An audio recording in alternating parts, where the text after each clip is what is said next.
nosso artigo ele foi pensado a partir, do contexto da pandemia, levando em consideração o desenvolvimento de vacinas, que foi uma importante conquista da ciência em resposta a esse contexto excepcional. E nós percebemos também, aqui no Brasil especificamente, que esse contexto, de início da campanha de vacinação serviu como uma oportunidade para que políticos e representantes se aproveitassem desse momento com interesses próprios, E com isso nós resolvemos então fazer um levantamento e nós verificamos que de todas as unidades federativas, as 26 estados mais o Distrito Federal, 26 tiveram uma mulher como protagonista do primeiro ato de vacinação. Com isso, nós verificamos que o uso da imagem de mulheres, embora pareça o resultado de um empoderamento e valorização do seu papel na sociedade, passou para nós algumas nuances quando são analisadas sob a perspectiva da semiótica. Para entender,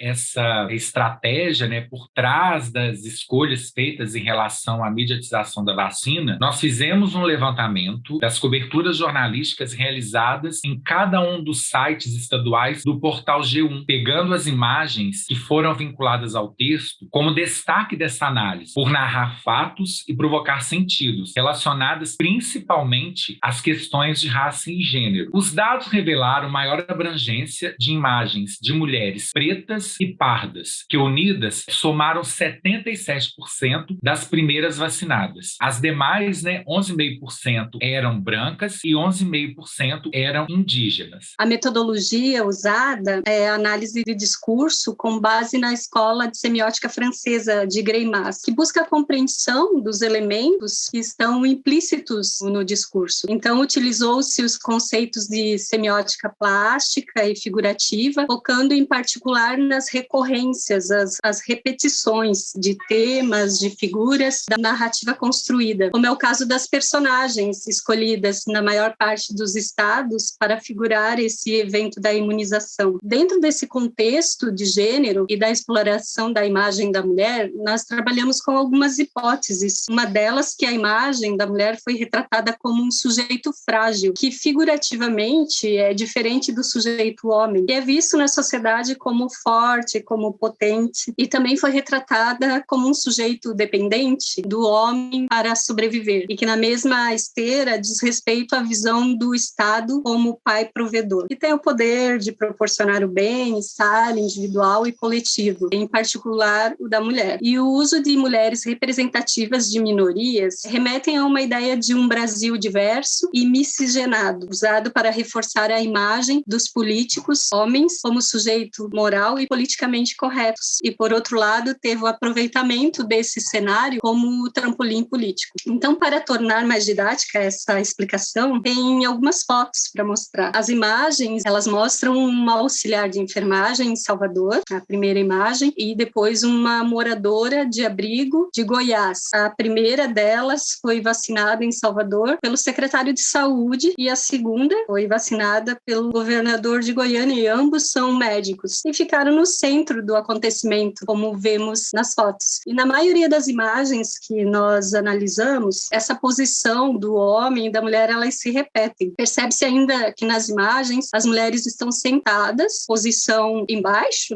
E nesse contexto também remete a uma ideia de inferiorização. Na primeira imagem também nós vemos uma caixa com dizer atenção, que também traz a conotação que a mulher está recebendo a atenção do Estado. Além disso, em ambas as imagens, nós vemos o backdrop ao fundo com a ênfase da campanha dos governos. Nós ressaltamos no trabalho que entre os resultados da pesquisa ficou evidente que a visibilidade conferida à mulher nas campanhas de vacinação disputou espaço com representações de caráter sexista, racista e também político. Que se a mulher branca encontra desafios, como citam alguns autores que nós trabalhamos, Flávia Biroli, Luiz Miguel, para a mulher negra a situação é muito mais desafiadora. Então apontamos a importância também de trabalhar essa interseccionalidade. Além disso, foi possível levantar essa discussão em torno da Covid e do gênero. E segundo o relatório que foi divulgado pela ONU Mulher em 2020, a mulher está tão sobrecarregada, seja com a violência ou qualquer outra forma de desigualdade, que cresceu tanto nesse período e que já se mostra como uma pandemia tão séria e grave quanto a de Covid.